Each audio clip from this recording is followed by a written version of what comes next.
안녕하세요, 여러분. 사연을 들어주시려고 이곳을 찾아와 주신 분들께 진심으로 감사 인사를 먼저 올리고 이야기를 시작해 보도록 하겠습니다. 저는 지금 30대 후반을 향해 달려가고 있는 결혼까지 한 유부녀로 저에게 벌어지게 된 어처구니 없는 일에 대해 이야기를 하고 싶어 이곳을 찾아오게 되었습니다. 사실 저는 저만 잘 먹고 잘 살면 된다고 생각하는 사람인데 결혼이라는 제도는 뭔가 제 생각에 금을 긋게 만드는 것 이상으로 어려운 일이더라고요. 저와 남편 우리 두 사람만 행복해서는 안 되고 그 주변인들까지 모조리 다 챙기고 눈치를 봐야 하는 상황이 몇 번이나 생기게 되니까 참 형용할 수 없는 기분이 들었습니다. 이야기를 시작하기 앞서서 이런 말을 꺼낸 이유는 제가 들려드릴 저의 이야기가 남편과 저의 불화가 아닌 전혀 엉뚱한 사람들에게 시작된 일이기 때문입니다. 이 일로 인해서 스트레스를 받아 원형 탈모가 생기기도 했고 공부를 해야 하나 싶은 오기가 생기기도 했기에 모든 것이 다 지나간 지금 훌훌 털어버리려고 글을 적어봅니다. 여러분들께서 제 이야기를 재밌게 들어주신다면 오히려 더 가벼운 마음으로 지난 과거는 과거일 뿐 내 시간은 흐르는 물이다 하고 생각하며 지내보려고 합니다. 그럼 제 이야기 지금부터 시작해 보도록 하겠습니다. 저는 사실 대학을 나오지 못했습니다. 아니, 이걸 못했다고 해야 하는 게 맞는지 모르겠지만 그냥 저는 별거 없이 공부에 취미가 없었고 고등학교를 졸업하자마자 취업이 확정되었습니다. 일찌감치 은행에 계약직 사원으로 들어가게 되어서 고졸 경력자로 일을 하게 되다 보니 굳이 돈 들여가면서 대학을 진학해 취미에도 없는 공부를 해야 할 이유를 찾지 못했습니다. 따지고 보면 대학에 가서 공부를 더 하는 이유가 바로 좋은 회사에 취직을 하기 위해서지 않겠습니까? 다른 이유가 있을 수도 있지만 저는 적어도 그렇게 생각합니다.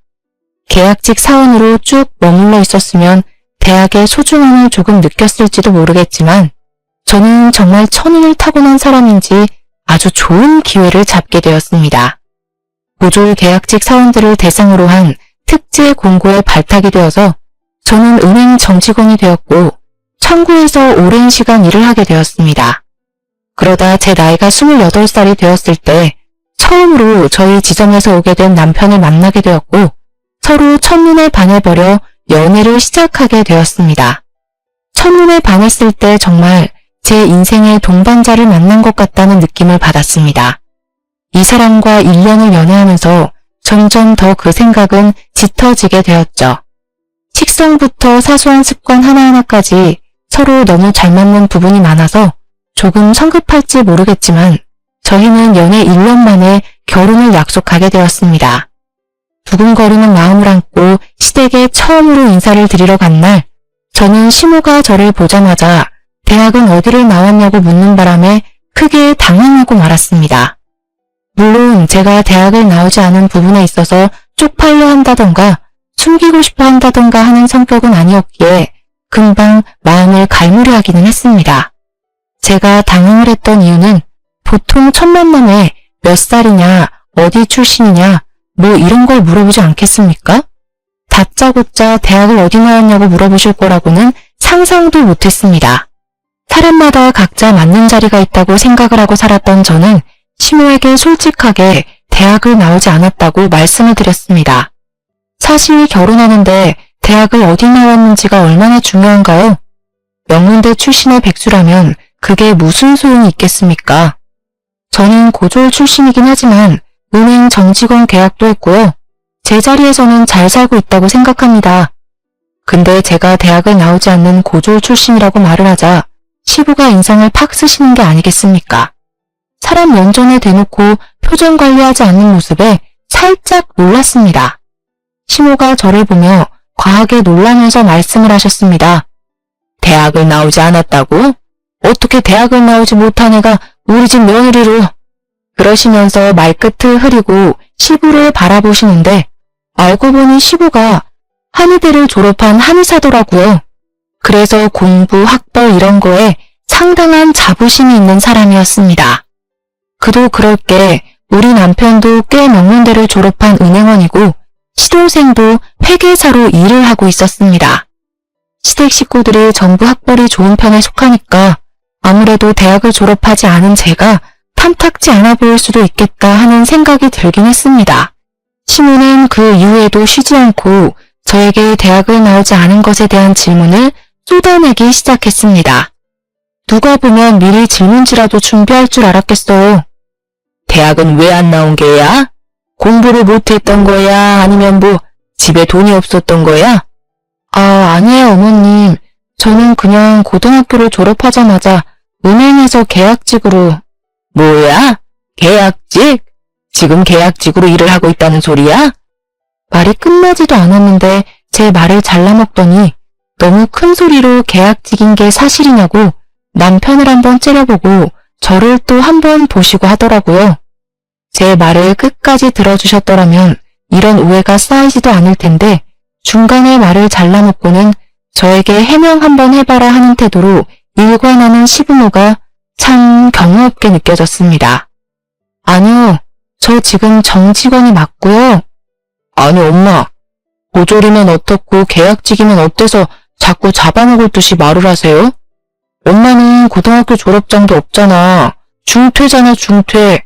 학벌 가지고 뭐라고 물어뜯을 생각하지 말고 지금 어떻게 사는지 어떤 성품인지를 먼저 보시란 말입니다. 어떻게 어른이 되어서는 젊은 세대보다 보는 눈 없는 사람처럼 행동을 하세요? 저는 남편의 말에 솔직히 황당스러움을 느꼈습니다. 시모는 고등학교 졸업도 나중에 따로 검정고시를 봐서 인정받았다고 하더라고요. 본인도 학력이 그렇게 좋은 편이 아니면서 저한테 학력 가지고 한 소리 한 게 억울하게 느껴질 정도로 기분이 많이 상했습니다. 제 표정이 살짝 굳어지자 시모는 당황해하면서 본인의 변명을 하기 시작했습니다. 우리 때에는 여자가 공부는 무슨 공부냐 하면서 돈 벌어오는 게 당연하던 시대였다. 중졸로 사는 게 당연한 거였다. 이 말이야. 대학은커녕 고등학교에 진학하는 것도 사치였는데 요즘 시대는 그게 말이나 되는 소리니? 유학까지 턱턱 다녀오는 마당에. 그때부터 저는 시모의 말이 가소롭게 들리기 시작해서 아무 대꾸도 하지 않고 그냥 흘려듣고 있었습니다. 제가 별 반응이 없자 시모는 제가 자기를 무시한 거라고 생각이 들었는지 발끈하며 저를 계속 공격하듯이 말을 하시더라고요. 그래도 대학을 안 나온 건 좀 그렇구나. 지금 자기 자리에서 일만 잘하면 되는 거 아닐까요? 대학이 뭐가 중요하겠어요. 대학 나온다고 집안 살림 잘하는 건 아니잖아요. 제가 한마디 하자 시부모 둘 다 꿀먹은 벙어리가 되어서 괜히 헛기침만 하면서 식사를 하시더라고요. 어색했던 만남이 무색할 만큼 시간이 빠르게 흘러 저와 남편은 결혼을 하고 신혼생활을 만끽하고 있었는데 시작과 동시에 자꾸 시모가 저를 불러내기 시작했습니다. 저에게 말도 안 되는 시집살이를 시키곤 했는데 남편이 겉절이를 좋아하니까 매번 겉절이를 묻혀서 내놓으라고 강요를 하기도 했고요. 밥 먹는 시간만 되면 전화가 와서는 반찬을 뭘 먹냐고 저와 남편에게 대놓고 물어보면서 잔소리를 하기도 하셨습니다. 하루는 일이 바빠 배달 음식이라고 시켜 먹게 되면 어떻게 몸에도 안 좋은 환경 호르몬이 가득한 배달 음식을 시켜 먹을 수 있냐며 집에서 신부 수업도 안 받냐고 잔소리를 하셨고요. 비법 양념을 알려줄 테니까 시댁에 와서 요리를 배워가라고 하셨고 시골에서 과일 좋은 게 올라왔으니 과일 한번 깎아보라고 눈에 쌍심지를 켜고 지켜보기도 하셨습니다. 저에게 대학을 나오지 못했으니까 살림살이를 빨리 배울 수나 있을지 걱정이 된다면서 대학 타령을 하루 종일 하시는 게 아니겠습니까? 아니 대학에서 요리하는 법, 과일 깎는 법, 세탁기 돌리는 법이라도 알려준다는 건지 뭔지. 하도 저한테 잔소리를 해대니까 저도 스트레스를 받긴 했는데 저보다 저희 남편이 더 스트레스를 받는 건지 있는 대로 신경질을 내면서 시모를 말려주었습니다. 그런데 그거 아시죠?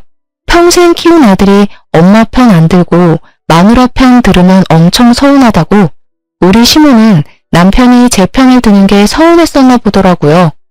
계속해서 저만 보면 가만히 내버려두질 못하고 이리 시켜먹고 저리 시켜먹고 악순환의 반복이었습니다. 하루는 대학 타령하는 시모에게 제가 결국 참지 못하고 한마디 하고 말았습니다. 어머님, 경력이 중요한 거 아니겠어요? 그게 무슨 말이니?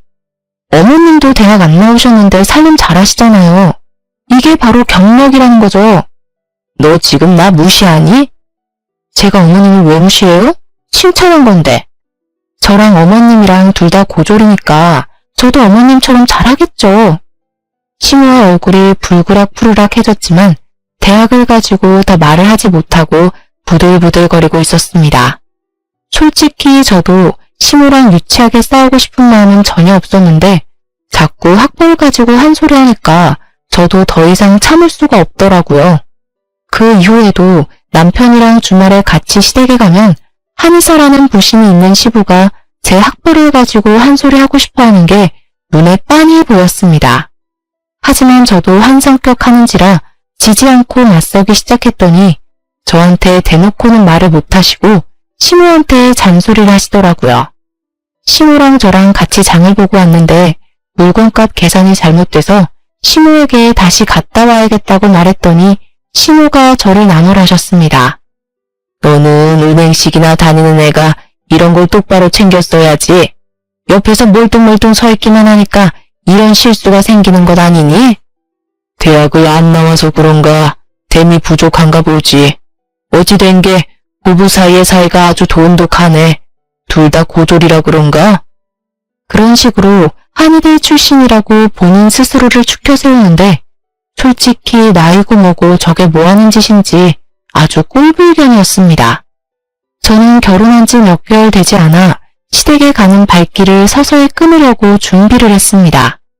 아무리 남편이 제 편을 들어준다고 해도 시부모는 끄덕도 하지 않고 저를 고졸 출신 은행원이라며 무시하기 바빴거든요.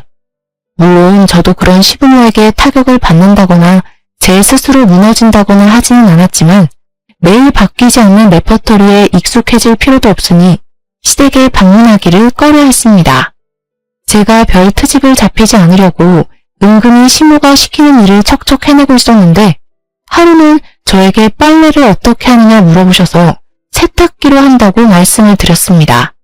그랬더니 건수를 잡았다는 얼굴로 저에게 빨래를 삶아야지 무슨 세탁기로 세탁을 하냐고 잔소리를 하는 게 아니겠습니까? 진짜 이러다가는 내과에 가서 방망이질 해가며 빨래를 해오라고 시킬 것 같아서 요즘 세탁기에는 삶은 기능도 다 있다고 걱정하지 마시라고 했습니다. 그랬더니 고졸이라서 깨끗하게 빨래를 하는 방법을 모른다고 하면서 저를 무시하려고 하시길래 너무 어이가 없어서 저도 참지 못하고 또 질러버렸죠. 어머님 고졸인 거랑 세탁기 사용하는 거랑 무슨 상관이 있어서 학벌을 들먹이시는 거예요? 학교를 제대로 나오질 않았으니 인성이 저 모양이지. 어찌된 게 시부모 무서운 줄 모르고 저리 망아지처럼 날뛰냐? 그러면서 방으로 쏙 들어가려고 하시는데 남편이 인성을 우는는 것에 화가 났는지 시부를 따라 들어가서 한마디 하더라고요. 자기 자리에서 열심히 일을 하고 있는 사람에게 칭찬을 해주진 못할 망정 인성 우문하면서 거들먹거리는 게 어른이 할 짓이냐고 말이 너무 심하다고 말입니다. 저는 그 일을 계기로 시댁에 가는 발걸음을 티나게 줄였고 시댁에서도 저에게 오라는 말을 하지 않으시더라고요. 하지만 방문만 하지 않은 것이지 시모는 틈만 나면 저에게 전화를 해서 본인이 얼마나 멋진 엄마였는지를 자랑하기 시작하셨습니다. 시부는 한의학을 전공했으니 공부부심을 충분히 부를 수 있다고 100번 양보해서 생각을 할 수 있었습니다. 남편도 명문대 출신 은행원이고 시동생도 회계사니까요. 시부의 머리를 물려받았다고 생각할 수도 있는 부분이긴 한데 자부심은 시모가 100배는 더 부리고 있었습니다. 본인 아들들을 이 자리까지 키워놓은 게 다 자기가 쉴 틈 없이 내조를 해서 그런 거라며 저에게 고졸 출신이라 연봉도 적은 거 아니냐, 집에서 애나 키우고 살림이나 하라고 잔소리를 하셨습니다. 다른 건 몰라도 제 직업까지 거들먹거리니까 저도 어이가 없더라고요. 저 정직원 은행원이고 저도 남편도 저랑 같은 은행원이니까요. 어머님, 제 연봉이 얼마인지 아시고 그런 소리 하시는 거예요? 저 올해로 은행에서 일한 지 10년 차 됐어요. 제가 10년 차라고 말을 하니 시모가 또 어물쩍 넘어가시려고 하더라고요. 저희 남편이 저보다 연차가 더 적거든요. 물론 저도 계약직 직원으로 3년을 일을 하긴 했기에 정직원이 된 지는 7년 차이지만 굳이 시모에게 그런 이야기까지 일일이 말할 필요는 없으니까 10년 차라고 했죠. 본인도 고졸이면서 저에게 자꾸 고졸고졸하는 게 스스로 마음에 걸렸던 건지 뭔지, 거기다가 시부가 평소에 시모를 학벌로 무시하는 게 눈에 보이긴 했거든요. 시부 입장에서는 저나 시모나 둘 다 고졸인 건 마찬가지였으니까요. 그래서 그런 건지 시모가 어느 날 갑자기 사이버 대학에 입학을 한 것입니다. 솔직히 그 나이에 사이버 대학에 입학을 한 시모가 존경스럽긴 했지만 자기가 이제 사이버 대학을 다니니까 저를 학벌로 더 무시를 하는 겁니다. 아직 졸업장을 받진 못했지만 대졸이라고 하면서 아니 근데 저도 마음만 먹으면 사이버 대학이야 당연히 입학할 수 있죠. 근데 이미 안정적인 직장에 있는 마당에 그것도 정년까지 버틸 수 있는 직장인데 제가 사이버 대학에 가서 어디다가 쓰겠습니까? 시간이 흘러 저희 부부가 결혼을 한 지 3년 차가 되었을 때 시동생이 결혼을 하고 싶은 여자가 생겼다고 이야기를 하면서 저희 부부에게 여자친구를 소개해 주었습니다.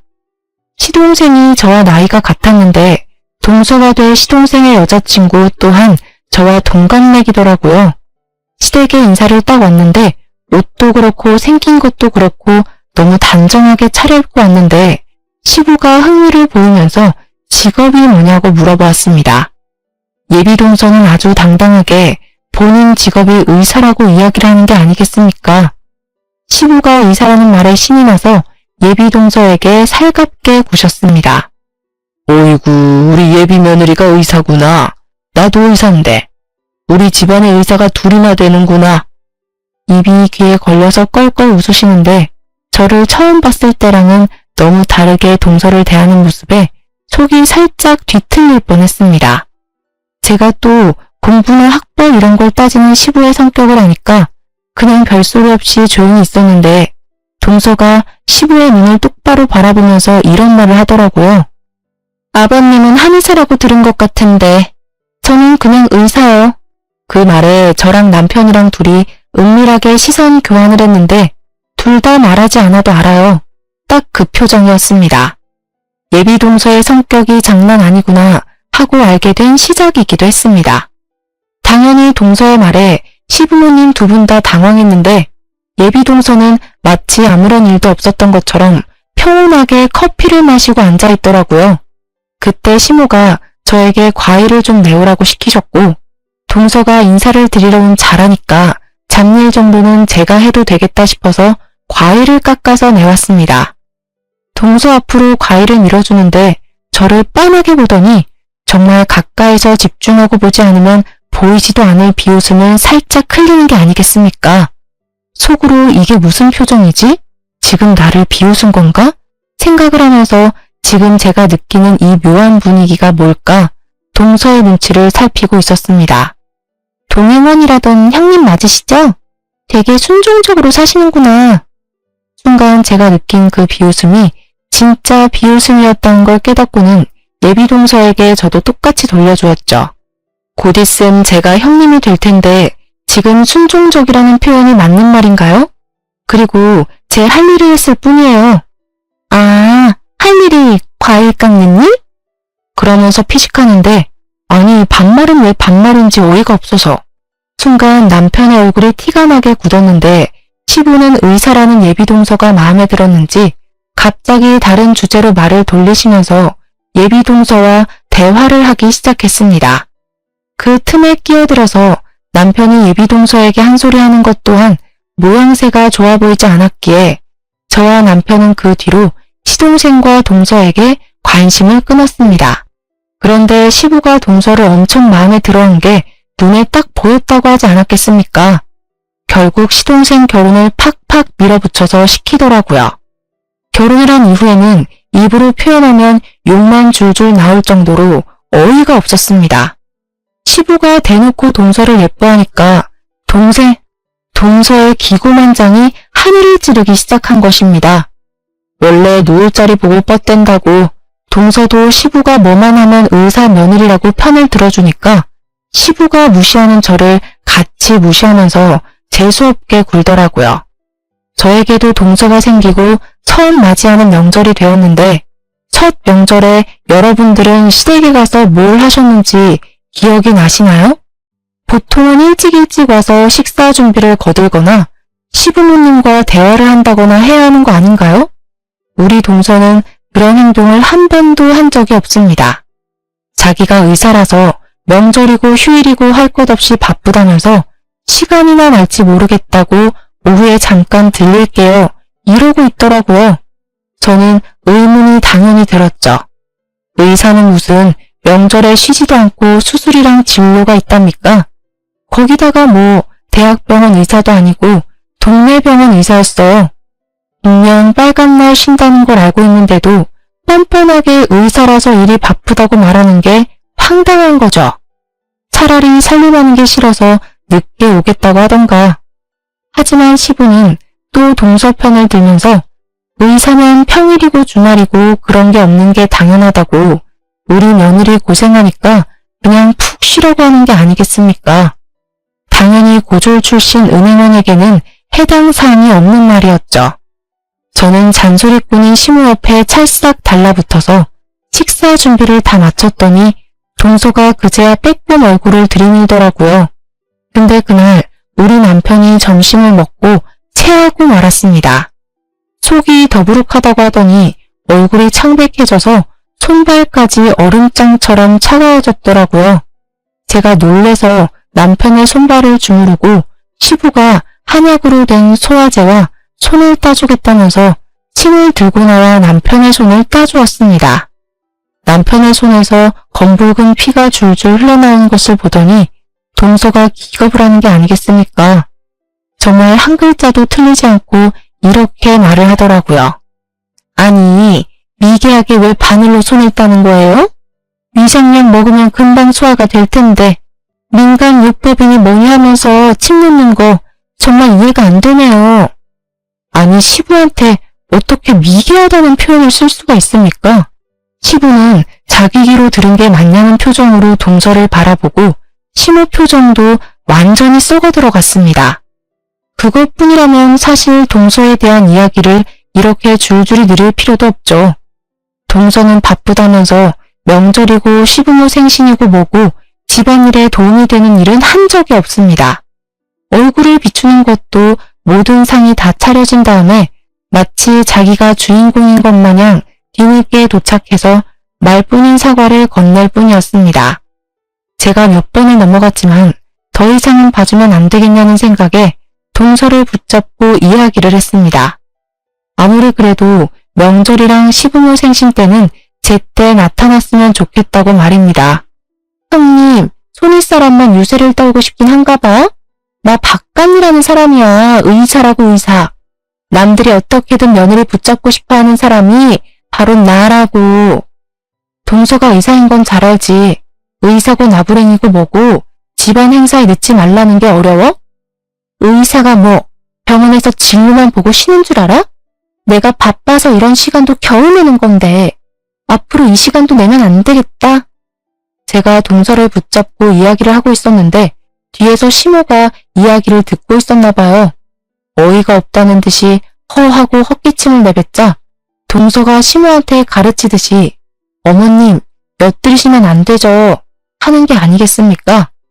제가 동서한테 아무리 나이가 같다고 하지만 제가 손윗사람이니 반말은 하지 말았으면 좋겠다고 했더니 저에게 인상을 쓰면서 이게 말로만 듣던 시집살이냐고 묻더라고요. 누가 들으면 정말 제가 일방적으로 괴롭혔다고 생각하겠더라고요.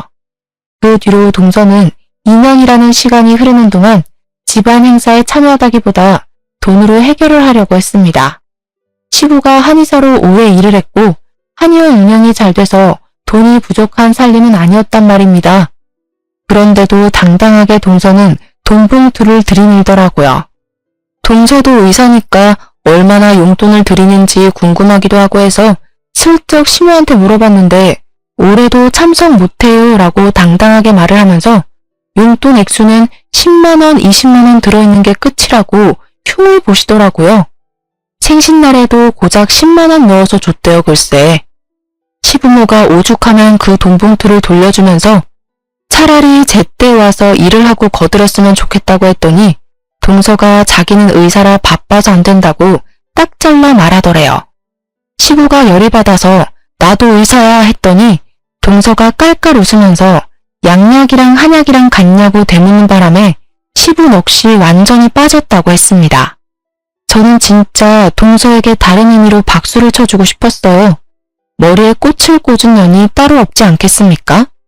그렇게 점점 막장으로 치닫는 시댁과의 관계가 6년째 이어지고 있었던 어느 날, 저는 30 중반이 되었고 남편과 고민 끝에 임신 계획을 세우고 임신에 성공을 하게 되었습니다.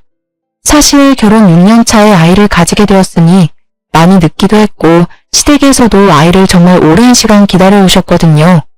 바로 이야기를 할까 말까 고민을 하긴 했지만 아직 안정기에 접어들지 않았으니 초기 단계에는 비밀로 하는 게 오히려 좋겠다는 생각이 들었습니다. 그런데 때마침 시부모님이 저와 남편을 불러서는 왜 임신 소식이 없는 거냐고 서로 몸에 이상이라도 있는 거 아니냐고 물어보셨습니다. 그런데 타이밍도 기가 막히게 그날 저녁에 동서가 평소에 절대로 먼저 방문하지 않는 시댁에 방문을 해서는 의기양양하게 임신 소식을 전하는 게 아니겠습니까? 저를 바라보면서 마치 일부러 안쓰럽다는 식으로 이야기를 하는데 딱 봐도 저에게 자랑을 하고 싶어서 안달난 사람처럼 굴었습니다. 형님네가 아직 아이 소식이 없는 걸 봐서는 좀 문제가 있으신 게 아닌가 싶기도 한데 저희라도 빨리 아이를 가져야 하지 않겠어요? 아, 형님 다음 주 토요일에 혹시 무슨 일 있으세요? 제가 그날 출근을 해야 돼서 이삿짐 들어오는 걸 봐줄 사람이 없거든요. 저희가 아이도 생기고 해서 큰 집으로 이사 가기로 했어요. 지금 동서 이사하는데 나한테 이삿짐 들어오는 걸 감시하라는 이야기야? 다 들어놓고 뭘 자꾸 물어보세요. 형님 좋다는 게 뭐예요? 와서 좀 도와주세요. 입주 청소도 좀 해주시고요. 어차피 할 일 없으시잖아요. 제가 너무 기가 막혀서 동서를 때려봤더니 갑자기 뭔가 깨달은 것 같은 표정을 지으면서 피식 웃는 게 아니겠습니까? 아, 제가 수고비 드릴게요. 섭섭지 않게. 그러더니 지갑에서 5만원짜리 2장을 꺼내서 제 손에 쥐어주는 게 아니겠습니까? 제가 5만원짜리 2장을 가만히 보고만 있으니 동서가 웃으면서 뭐 하냐고 받으라고 하더라고요. 그 순간 진짜 이성이 끊어지는 소리가 뚝 하고 들리면서 눈이 확 돌더라고요. 제가 동서 하면서 부르는데 남편이 정말 열이 엄청 받았는지 시동생의 멱살을 잡고 주먹을 날려버렸습니다. 시부모도 시동생도 동서도 다 놀라서 남편을 쳐다보더라고요. 야, 학벌 좋은 의사는 뭐해? 인성이 쓰레기인데. 어디서 저런 여자를 마누라랍시고 데리고 다녀? 입주 청소가 뭐가 어쩌고 어째? 5만원짜리 2장 가지고 지금 무슨 생색을 내는 거야? 세상 물정 너무 모르네. 아주버님, 아무리 그래도 저희 남편 얼굴에 주먹질한 거 사과하셔야 할 거예요. 와, 진짜 뚫린 입이라고 아무 말이나 하네. 내가 차마 임신한 여자는 못 때려서 어쩔 수 없이 이 새끼를 때리긴 하는데 앞으로 재수씨 조심 좀 하고 살아. 알겠어? 너네 밑에서 자랄 애들 인성이 벌써부터 눈에 훤하다. 저는 남편이 저 대신에 시동생에게 주먹질을 해줘서 너무나도 고마웠습니다. 안 그랬으면 제가 임신을 한 몸으로 임산부의 빵을 때릴 뻔했지 뭐예요. 남편은 멍하니 있는 시부모께도 경고를 하듯이 이야기를 했습니다. 앞으로 이런 걸로 스트레스 줄 거면 2번 다시는 찾아오지 않겠다고 말입니다. 동서는 시동생의 얼굴을 이리저리 살피면서도 저에게는 끝까지 사과를 하지 않고 모른 척하면서 저희가 집에 가는 걸 지켜만 보고 있더라고요. 그 뒤로 남편은 정말 작정이라도 한 사람처럼 저에게 시댁의 연락도 받지 않고 갈 생각도 하지 말라고 동서에게 사과를 받기 전까지는 아무것도 하지 말라고 했습니다. 저는 임신 7개월이 될 때까지 시댁에 아무런 연락도 하지 않은 채 지냈고 친정에서는 그 사실을 다 아시고는 2배로 저를 더 챙겨주시려고 하셨습니다. 친정부모님께서 저에게 육아용품을 선물해주고 싶다고 하셔서 같이 큰 컨벤션 홀에서 육아용품이 죄다 모아파는 박람회에 참석하게 되었습니다. 거기서 이거저거 신기한 육아용품의 신세계를 맛보며 구경하고 싸게 살 수 있는 상품들을 충동 구매도 하는 시간을 보내고 있었습니다. 그런데 옆으로 낯이 익은 사람이 쓱 지나가는 게 아니겠습니까? 제가 잘못 봤나 싶어서 슬쩍 다시 시선을 돌렸는데 아무리 봐도 저희 동서가 거기 있더라고요. 제가 계속 힐끔힐끔 쳐다보고 있으니 저희 친정어머니께서 아는 사람이냐고 물어보셨고 우리 동서 같다고 마지막 소식이 임신했다는 것이었는데 여기 온 것 같다고 했습니다. 저희 어머니께서는 아무리 그때 좋지 않게 마무리가 되었다고 해도 인사는 해야 하는 거 아니냐고 하시더라고요. 하지만 워낙 사람이 많고 시끄럽기도 하고 하니까 동서는 제가 근처에 왔다는 것을 꿈에도 모르고 있었습니다. 거기다가 동서는 물론 시댁에서도 제가 임신을 했다는 걸 모르고 있었기 때문에 그 장소에 제가 앉을 거라고는 상상도 못한 거죠. 그리고 저는 여기서 아주 이상한 상황을 목격하게 되었습니다. 글쎄 동서 옆에 웬 모르는 남자 하나가 있지 않겠습니까? 처음에는 멀리서 보고 시동생인 줄 알았는데 아니더라고요. 시동생 체형과 완전 다른 처음 보는 남자와 같이 있더라고요. 근데 둘이 팔짱을 꼭 끼고 있는 겁니다. 저는 몇 번이나 눈을 비벼서 확인했고 친정어머니께서는 결혼식 날 보고 보지 못했던 시동생의 얼굴이 가물가물한지 사돈총각 맞냐고 물어보시더라고요. 저는 멍한 얼굴로 친정어머니께 우리 시동생이 아니라고 처음 보는 사람이라고 말을 했더니 저만큼 화들짝 놀라시는 게 아니겠습니까? 둘이 무슨 연인 사이인 것 마냥 다정하게 육아용품을 보고 남자가 계산도 해주고 하길래 저는 놀래서 일단 사진을 찍어 두었습니다. 저랑 동서가 비슷한 시기에 임신을 해서 그런지 막달 출산 예정일까지도 며칠 차이가 나지 않게 접하게 되었는데 2주일 정도 차이가 있었습니다. 임신 막달이 되어서야 남편이 시댁에 제가 출산을 앞두고 있다는 소식을 전했고 시부모님은 아닌 척하면서도 손주 성별이 뭔지 건강한지 궁금해하셨습니다. 그런데 동서가 예상보다 훨씬 일찍 진통이 왔고 저도 같이 진통이 오는 바람에 같은 날 병원에 가서 출산을 하게 되었습니다. 정말 운명의 장난이죠. 같은 날 손주들이 태어나게 되었는데 제가 2시간 일찍 낳게 되는 바람에 시부모님이 제 병원에 먼저 찾아가서 인사를 하시고는 동선에 출산했다는 말에 달려가셨습니다. 그런데 동서가 어떻게 자기가 진통을 겪고 출산에 임박했는데 형님 병원에 먼저 갈 수 있냐고 서운하다고 시부모한테 짜증을 냈다는 게 아니겠습니까? 그 소식을 전해 듣고는 정말 어이가 없었지만 이미 벌어진 일인데 이제 와서 뭐 어쩌겠냐 싶어서 동서의 말을 무시하고 저는 몸조리에 힘을 썼습니다. 둘 다 조리원까지 잘 다녀와서는 시부 생신이 코앞이라 신생아들을 데리고 시댁에서 식사를 하기로 약속한 뒤 모이게 되었는데 거의 8개월 만에 찾아가니 어색하더라고요. 시부모님도 어색한지 저에게 수고했다고 말은 해주시는데 은근히 제 눈치를 보시는 것 같고 분위기가 미지근한 와중에 동서가 그러는 거예요. 형님은 매번 저에게 밀리기만 하시더니 애는 몇 시간 일찍 나와서 다행이네요. 이런 거라도 이겨야지. 장남의 첫 딸인데. 제가 어이가 없어서 동서를 바라보는데 남편이 옆에서 콧구멍을 벌렁벌렁거리더라고요. 또 사달이 날 것 같아서 남편의 손을 꼭 잡았습니다. 오늘 아이 낳고 처음으로 찾아온 시댁인데 괜한 분란만 일으키고 싶은 마음은 없었거든요. 근데요, 시부모님께 저는 아직 서운하네요. 저도 아들 낳았고 형님네는 딸 낳았는데 당연히 저한테 먼저 오셨어야 하는 거 아닌가요? 딸이고 아들이고 무슨 의미가 있다고 그래. 의미가 없긴 왜 없어요? 대를 잇는 게 누군지가 중요한 거죠. 형님 어떡해요? 떡하니 아들을 낳았어야 했는데 아무짝에도 쓸모없는 딸을 낳았네. 도대체 그 말에 화를 내지 않을 엄마가 어디 있겠습니까? 그렇게 따지면 동서도 저도 시모도 전부 누군가의 딸 아닌가요? 제가 너무 열이 받아서 남편보다 한 발 먼저 동서의 대갈통을 빡 소리가 날 정도로 크게 후려갈겼습니다. 동서가 형님 하면서 저에게 소리를 지르는데 제 손이 얼얼할 정도로 때려서 그런가 동서 눈에 눈물이 와글와글 고이더라고요.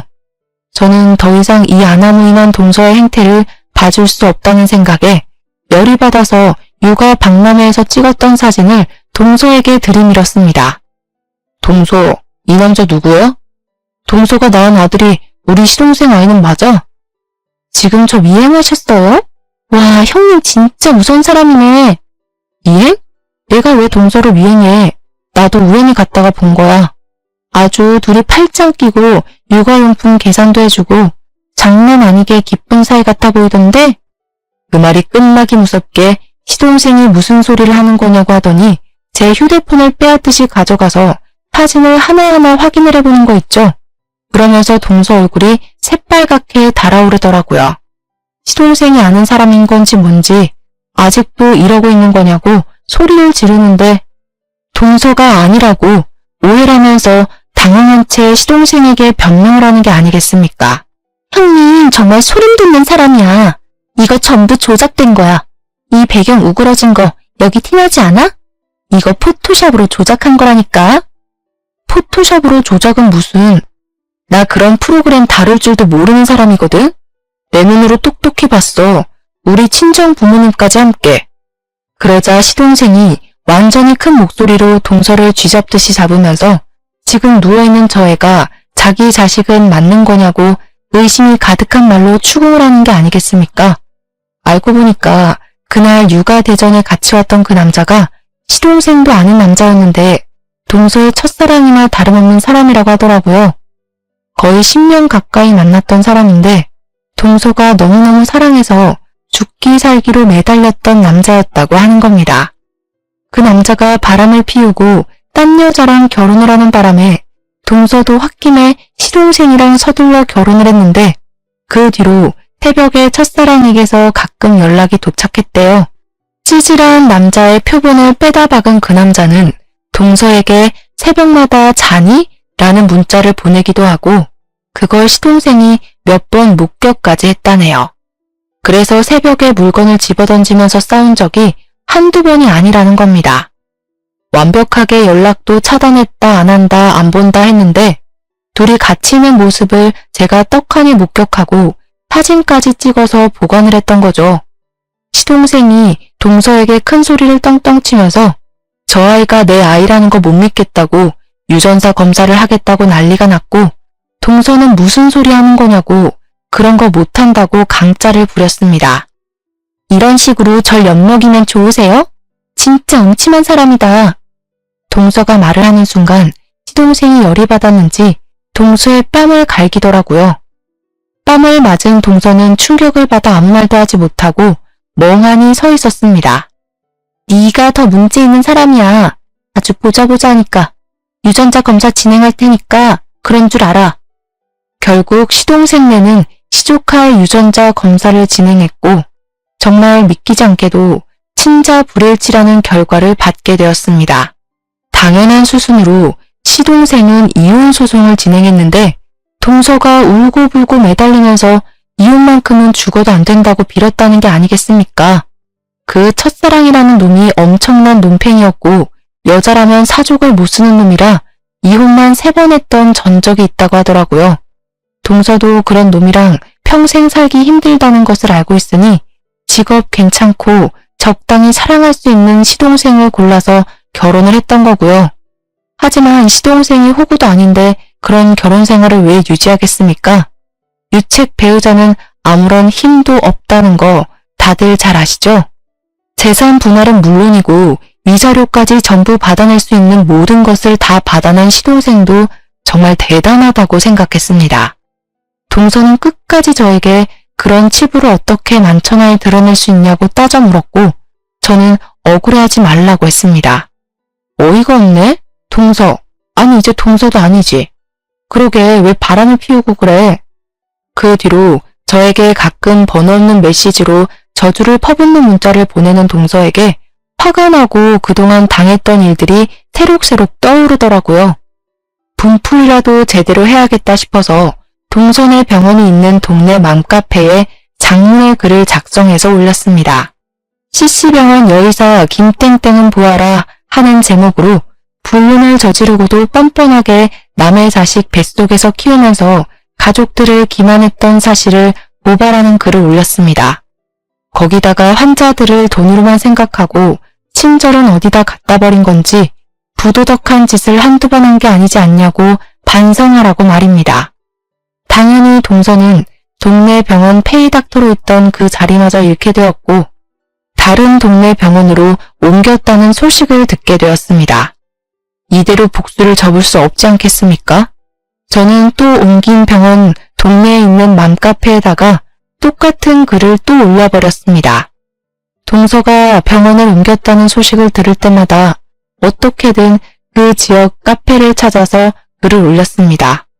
나중에 동서가 저에게 잘못했다고 이제는 더 이상 취직할 병원도 없다면서 울면서 전화를 했더라고요. 제가 그동안 못된 짓을 해서 벌 받는다는 거 잘 알겠는데요. 이제 그만 멈춰주세요. 근데 제가 굳이 남이 된 그 여자의 사정을 봐줘야 할 이유가 있겠습니까? 앞으로 내 분이 풀릴 때까지 조금만 더 참아봐. 시동생은 이혼을 했다는 충격으로 정신을 못 차리고 매일같이 술독에 빠져 살더니 결국에는 다니던 사무실에서도 해고를 당했습니다.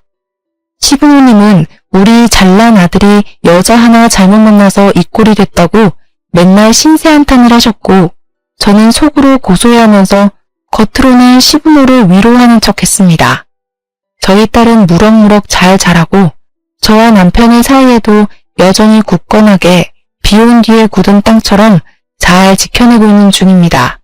우리 남편은 시부모가 저를 붙잡고 하도 신세한탄을 하니까 귀찮으면 시댁에도 가지 말라고 하더라고요. 근데 저는 은근히 시부모가 저를 붙잡고 제 눈치를 보면서 이야기를 하는 게 웃기고 재미있어서 조금 더 즐기기로 했습니다. 저는 여전히 은행에 다니면서 제자리에서 열심히 일을 하고 있고요. 저희 딸은 친정 부모님께서 맡아서 잘 돌봐주고 계십니다.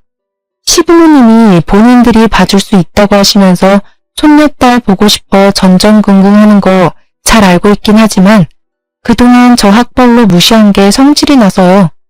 친정 부모님께 맡기고 있는 중이랍니다. 앞으로 저에게 어떻게 하는지에 따라서 달라지겠죠? 조금만 더 이 생활을 즐기고 싶습니다. 이래서 미꾸라지 한 마리가 물을 다 흐린다는 말이 있는 건가 봅니다. 애초에 그런 인간이 동서로 들어오지만 않았더라면 이 지경까지 막장으로 치닫을 일도 없었을 건데 말이죠. 새삼 교훈 하나 얻고 가네요. 여러분들도 앞으로 사람 보는 눈 키우시면서 늘 좋은 인연만 함께하길 바라겠습니다. 사연 들어주셔서 감사합니다.